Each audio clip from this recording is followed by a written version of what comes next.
Music, arithmetic, geometry, astronomy, ये सब पढ़ाया जाता है. So while I was reading about this, by the way, if you want to get into the depth of this, also I have another TEDx talk just on liberal arts. तो उसमें detail में आपको मिल जाएगा. अभी I'm just covering this part in short. So आज की date में these are the subjects that are covered under liberal arts. We talk about fine arts, performing arts, literature, natural science, philosophy, religious study, anthropology, economics, geography, political science, psychology, history, linguistics, mathematics, sociology, astronomy.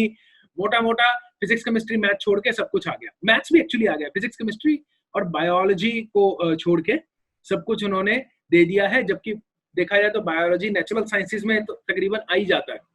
So liberal arts ने छोड़ा कुछ नहीं है. फिर मैंने ये सोचना शुरू किया कि आज की डेट में चलो जो भी हो रहा है, पहले कैसे होते थे लिबरल आर्ट्स, मुझे वो देखना है, या पहले एजुकेशन सिस्टम क्या होता था. Because I have another talk which is only on the education system from the past. तो उसमें मुझे तक्षशिला यूनिवर्सिटी के सब्जेक्ट्स के बारे में पता चला. हम वहां पर वेदों के बारे में पढ़ाते थे, लैंग्वेजेस पढ़ाते थे, arithmetic, logic, atomic theory, grammar, medicine, astronomy, fine arts, performing arts, music, history, military arts. घूम फिर के सारा लिबरल आर्ट्स यहाँ कवर हो रहा है. और जब मैंने मेथोडोलॉजी को पढ़ना शुरू किया, देन आई रियलाइज्ड कि this is something which we need right now more than ever, but we have stepped far away from that. We all know Chanakya, Panini, Charaka, Jivaka, ये वहां के बड़े स्टूडेंट्स हुए हैं जो वहीं पर फिर बाद में टीचर्स भी बने हैं. गुरुकुल का जो पुराना सिस्टम होता था उसमें सबसे इंपॉर्टेंट होती थी कि एक तो एजुकेशन फ्री है, as in the child is not paying. एक मुट्ठी आप वो ले गए चावल या गेहूं या ऐसा कुछ, और उससे आपकी पूरी लाइफ की एजुकेशन जो है वो फंड हो गई और आपको कुछ देने की जरूरत नहीं है. बस एंड में गुरु दक्षिणा जरूर होगी. अब ऐसा थोड़ी है कि आपको बोलेंगे कि हाथ काट के दे दो गुरु दक्षिणा में, ऐसा नहीं होता था. हाँ, एक एग्जांपल है जिसमें अंगूठा कटवाया गया था, इससे ज्यादा कुछ नहीं. एडमिशन टैलेंट पे बेस होता था, मार्क्स पे नहीं. प्रोजेक्ट बेस्ड लर्निंग होती थी, ना कि just practical approach. There is a difference, जो मैं अगले पार्ट में भी वही उसी पर बात करने वाला हूँ.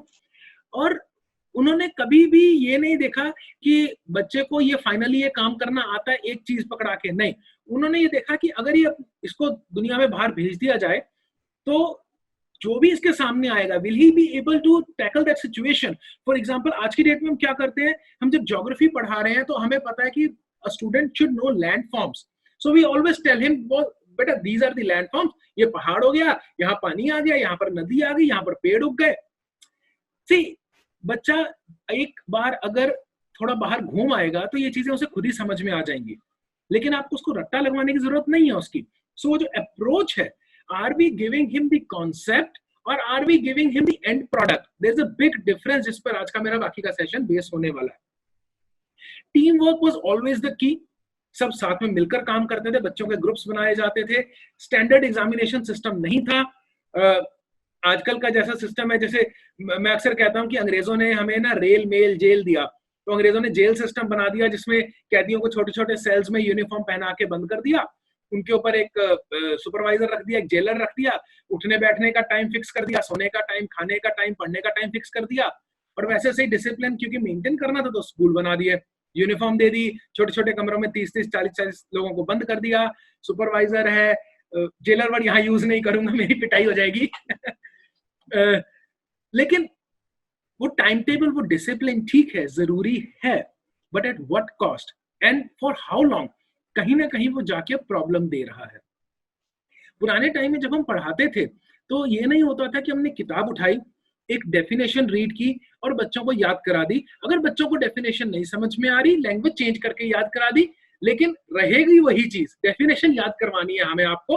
वो 3 इडियट्स का सीन है ना, मशीन की डेफिनेशन, मूवी के शुरुआती सीन्स में से. जब तक आप डेफिनेशन नहीं बताओगे, आप जिप को कितना ऊपर नीचे कर लो, किसी को कोई फर्क नहीं पड़ेगा.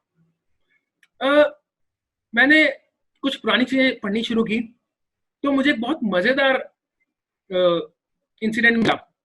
सो this is, I am just using as an example, evolution of life.